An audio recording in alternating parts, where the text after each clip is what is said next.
Hello everyone, back again with Draft Recap Studio. In this video, I'm going to recap one of the crime films from 2017 titled 3 Billboards Outside Ebbing, Missouri. Before we get to the storyline, I'd like to wish everyone a happy and great day. Without further ado, let's get straight to the storyline. At the beginning of the story, it is shown that a woman is driving through a quiet stretch of road outside a small town in Missouri. She notices 3 large billboards standing abandoned on the side of the road. These billboards have not been used in years. Nobody advertises on them anymore because very few people take this road.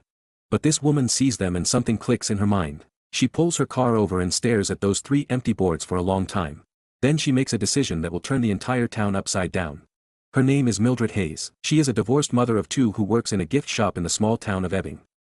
7 months ago, her teenage daughter Angela was raped, set on fire, and murdered. Her body was found on the side of the road. And in all those 7 months, the police have not made a single arrest. Not one suspect, not one lead that went anywhere. The case has gone cold, and Mildred is consumed by a fury that will not let her rest. Singing, Mildred goes to the advertising company that owns the 3 billboards. There, she meets a young man named Willoughby. He tells her that the billboards on Drinkwater Road are available because nobody uses that stretch anymore. She can rent all 3 for $5,000 a month. Mildred hands him the money and gives him the content she wants displayed. She also insists on a contract that prevents him from renting those billboards to anyone else for a full year. Red agrees.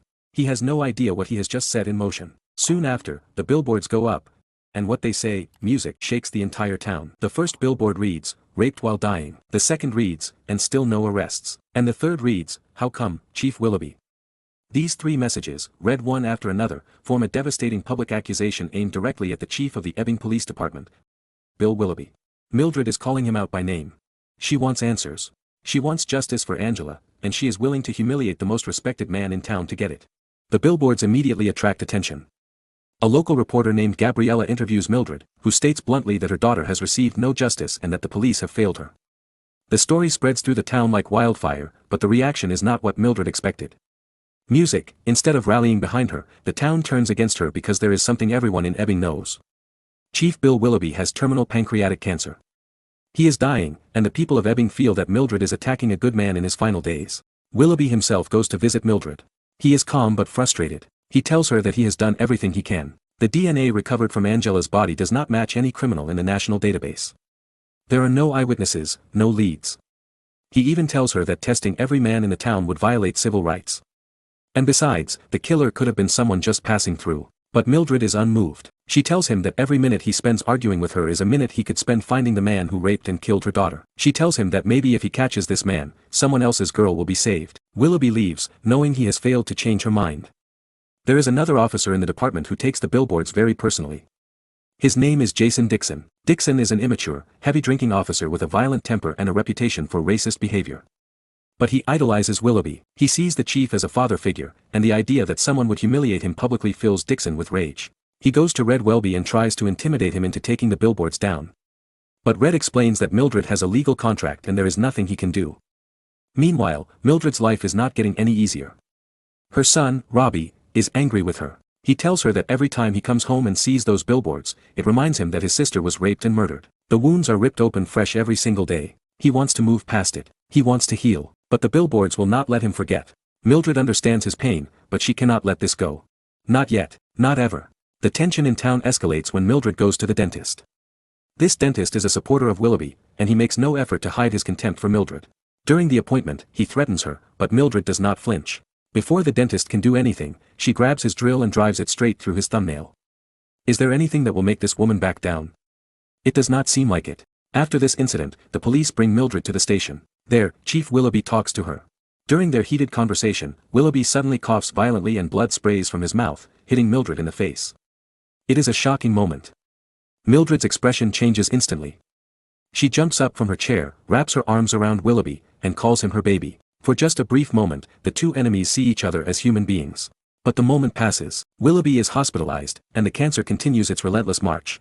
Now, the story shifts into a flashback. The day Angela was killed, she had asked her mother for the car. Mildred refused. A terrible argument erupted between them. Angela stormed out of the house, saying she would walk and she hoped she got raped on the way. And Mildred, in a moment of anger she will never forgive herself for, said she hoped so, too. It was the last thing they ever said to each other. This memory haunts Mildred more than anything else. This guilt is the fire that drives her. She cannot bring Angela back, but she can fight for justice. At his mother's suggestion, Dixon decides to put pressure on Mildred by arresting her friend Denise on minor drug charges, claiming she had 2 joints on her.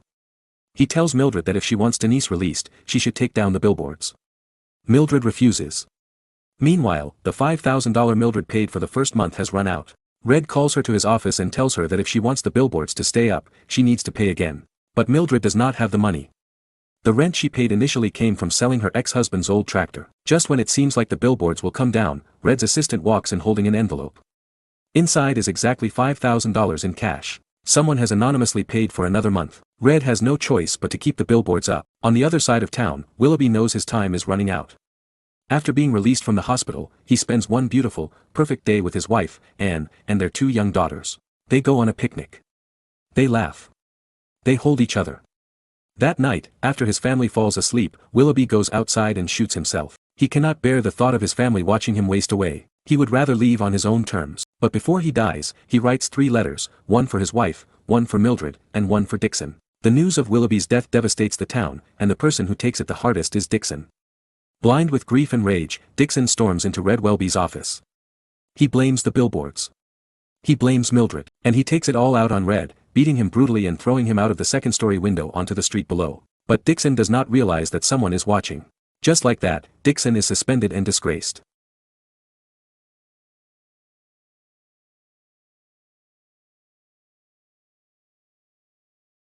With Willoughby gone, the entire town now despises Mildred.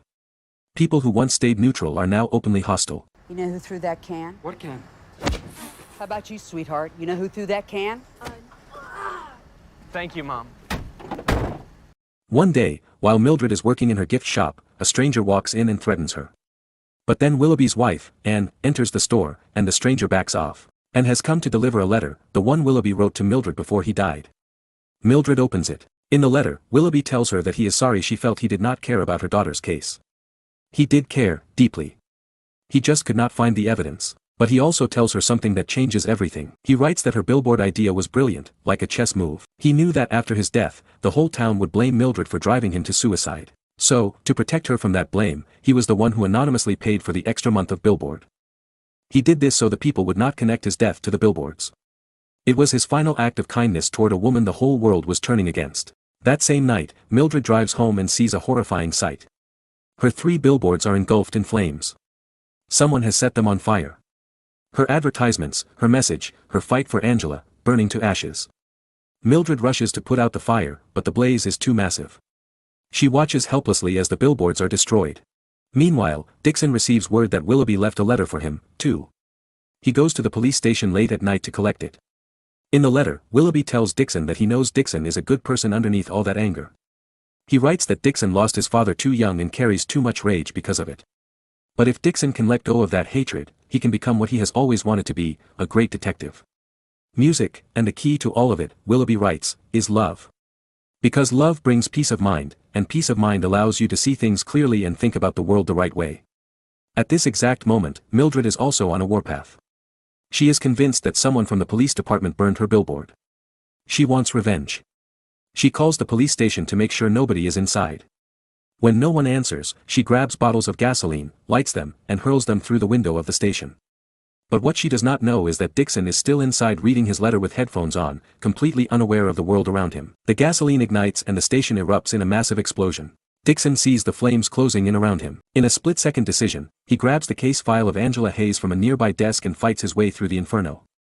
He crashes out of the building, his body engulfed in flames. And by chance, a man named James, a local who has feelings for Mildred, happens to be passing by. James rushes over and puts out the fire on Dixon's body, saving his life. Dixon is badly burned and rushed to the hospital. And fate has a cruel sense of irony, because he ends up in the same room as Red Willoughby, the man he beat and threw out of a window just days earlier. Red cannot see Dixon's face because of the bandages. He asks Dixon if he wants a glass of orange juice. Dixon has tears streaming down his face. These are not tears of pain. They are tears of remorse. After reading Willoughby's letter, something has broken open inside him. He tells Red the truth, that he is the one who threw him from the window and he is sorry. Red says nothing for a long moment. Then he quietly says not to cry because the tears will not let the wounds heal. He gets up, brings Dixon a glass of orange juice, and hands it to him gently. Without saying it directly, Red has forgiven him. After everything Dixon put him through, Red finds it in his heart to show mercy. The next morning, Jerome, the man from the billboard company who originally put up the posters, comes to Mildred's house. He tells her that when billboards are destroyed by accident or vandalism, the company provides replacement copies free of charge. Mildred and her friends put the billboards back up. The police also released Denise from custody. Slowly, things begin to shift. After Dixon heals and is released from the hospital, he goes to a bar one evening. Two men are sitting at a table nearby. One of them starts bragging. He says that a few months ago, he raped a girl and describes the experience in disturbing detail. Dixon recognizes the man. He is the same stranger who came into Mildred's gift shop and threatened her. Dixon's mind races. Could this be the man who killed Angela? He steps outside and writes down the license plate number of the man's car, which is Idaho plates. Then he goes back inside and sits down right across from the man. Dixon says calmly that the man has nothing to fear from him. He tells him he wants to show him a magic trick. Then, without warning, Dixon rakes his fingernails across the man's cheek, digging deep scratches into his skin. He needs the man's blood and skin under his nails. He needs a DNA sample. The man and his friend beat Dixon savagely in retaliation, but Dixon does not fight back. He has already gotten what he came for. On another evening, Mildred is out at a restaurant with James, who provided her alibi after the police station fire. Her ex-husband Charlie walks in with his new girlfriend, Penelope, a 19-year-old girl. Charlie approaches Mildred and confesses something. It was him who burned the billboards. He was drunk that night and did it in a rage. He is sorry about Angela's death, but he believed the billboards were not the answer. Mildred is stunned. She had assumed the police were behind the arson and she firebombed their station as retaliation. She targeted the wrong people. When Charlie returns to his table, Mildred picks up a bottle of champagne and walks over to him. Charlie braces himself, expecting her to smash it over his head.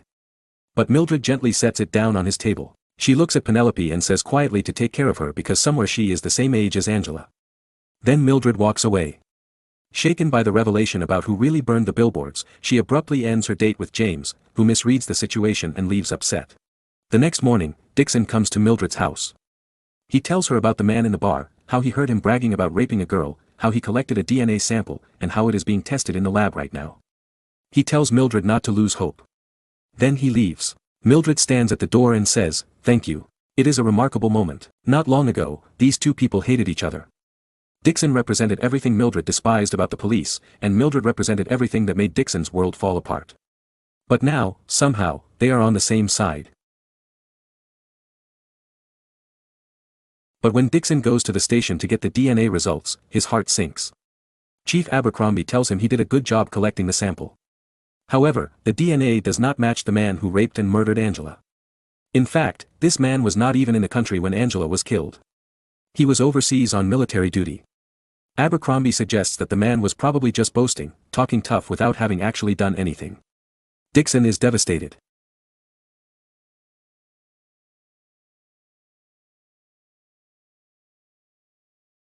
He goes to Mildred and delivers the news. Mildred's face falls. The hope she had allowed herself to feel crumbles. She asks Dixon if he truly believes this man is innocent. Dixon tells her that the man was definitely not the one who killed Angela. But he also says that the man bragged about raping someone. Whether it was Angela or another girl, Dixon heard it with his own ears. This man has hurt somebody.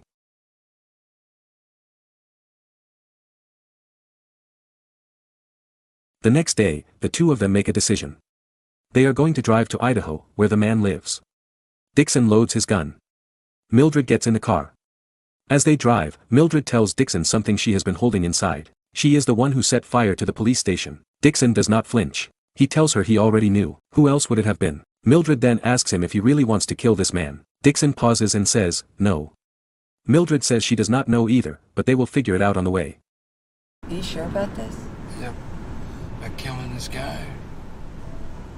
Not really. You? Not really. And with that, two broken people, a grieving mother who burned down a police station and a disgraced officer who once threw a man out of a window, drive together towards something that is not quite justice and not quite revenge. They do not know what they will do when they get there. But for the first time, they are not alone, and sometimes, that is enough.